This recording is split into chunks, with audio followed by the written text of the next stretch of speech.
TALA FOU le mai mo whafonga tātou atunu ununga le ana ata TV TALA'LASI mani te TALA'LASI tai au le neo asoFaraile. Ano mai o tātou tala me Samoa nei a wafuna so. O iei nei se fuafuanga le malo i le au sia i le ofso ta inga vavave ma manino po le digital i le whai unga le lua afis fun maleiva.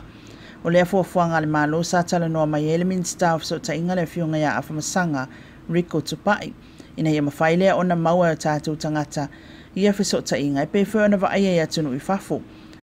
o le taimi nei lo ia Samoa i fesota inga mau o nanga wata o le analog o le nei fo fuanga sa telefonu tanga usu ia le vai ngol pole fatonu ma insinia mai fal televise ss tono la tunu u tabsanga o MainaVai saulu i tuina mai le avanoa o i laval fal televise mo i malai le fata tianga o fo fuanga mo le digital o le am failo na nga iai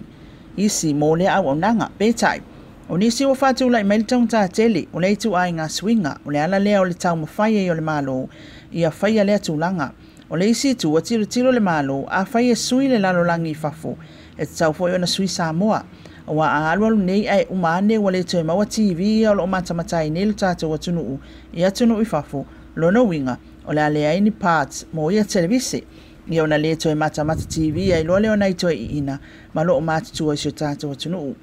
Tasi lei tu o manatu ele malo e pe ona whailo mai ele li minsta so ta inga ma whamatalanga te le vavave.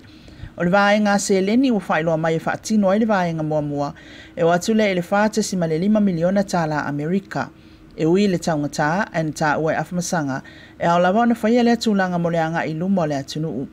O asili ele fitus fultausanga o whaonga pia so ta inga tau analog i le tata o atunu. Pe ona iai e o mai lava i le aso nei pe tai o le tele o atunu i lalangi ua tai luas fultausanga o whaau ngā whaso ta inga tau digital o lona winga o le ate i fo ilasi lo matua mastoe ina i le la TV o le awhape o se computer ma mawhai ona whaso ta ia inga i fafo whapea fo i le vani monimo o lo o whioa i ei satelite o le lalangi pe a tau lau wha moe o le malo. Inisio tala, e leo popole le li pale meo Samoa, se sunga atu ila e pasa ile maliele nga oi pe wha ailoa sources, po ila atu na mafua mai e tala mwhaasala lawa i le autustala ila atu nuu. Ile toi au mai e il tu la fono e moni, ila atu lo ufaya tala le moni, e wha lea ngai seisi.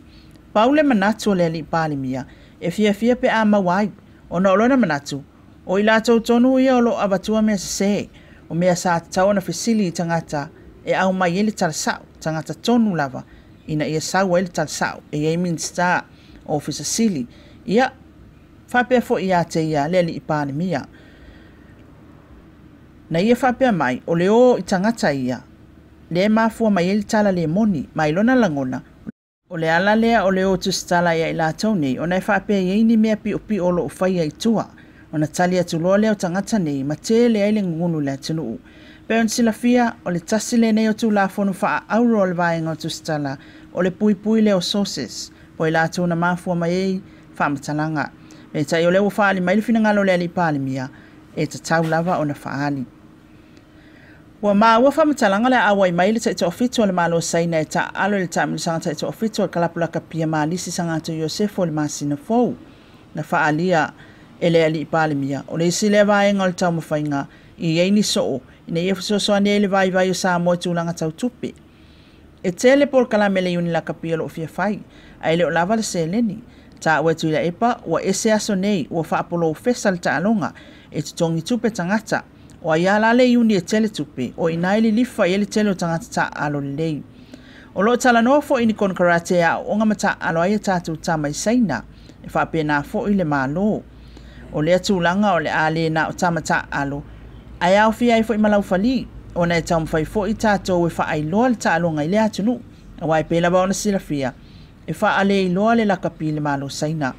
Wha ai loa o le ampasa o le malolo i ei Samoa nei, o lo mana o lava i le ngata e sosoani mai sosoani lau tele, e manui e tangata uma, ai wha pēa fo i tālonga, ma o se tūlanga le leilea, e pēo na tā ua le li pāle mia i lona langona, o na o saina, o le atunu e mawalunga le tamau ainga, ma toa tele o na tangata.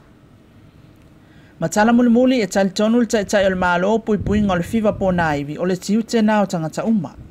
Ma o singaluenga whai whaatasi le atunu atoa.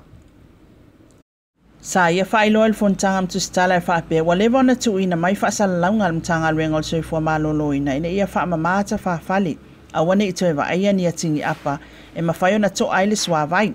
Me ta ia pei lava o le timu e pa uli tua o le pato le le ano ia i o le tātou atunu.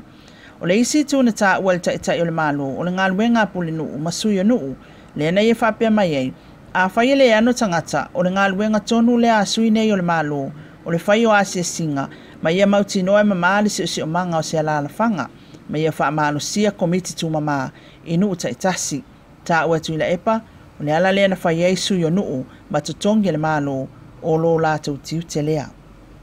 Tala i o le asoFaraile o maa watu mai Samoa nei, a wā fo i lau mai mua whaafonga, i lunga o le TV TALA'LASI ma le teo TALA'AVI. Ma wasana whaapoponga a tai au, ai mo le taimi nei, man mia ngā luenga le awhianga iai, soi foia. Puipuinga wa fianga le pesi ai o le wha mai o le dengue fever. Ia matua wha atama ia no whanga uma e tautu ufua mana no whai namu. Wha amamala pisi mau tauta i ta whawhale. O na ole nei vai tau o timonga. Ua wa ia ile tele o vai vai toa. Pa uta avale maisi na whai tino e toa aile sua vai. Ia matua wha amamava anga uma nei. Ina ia tau fia ile pe pesi o le dengue fever ile atunuu. Tātou ngā lulu e whaatasi, mo se Samoa maroloina, mo nisi whaamatalanga, whaapso tae ntanga ruenga le soi fua maroloina, telefoni ono varutasi o o.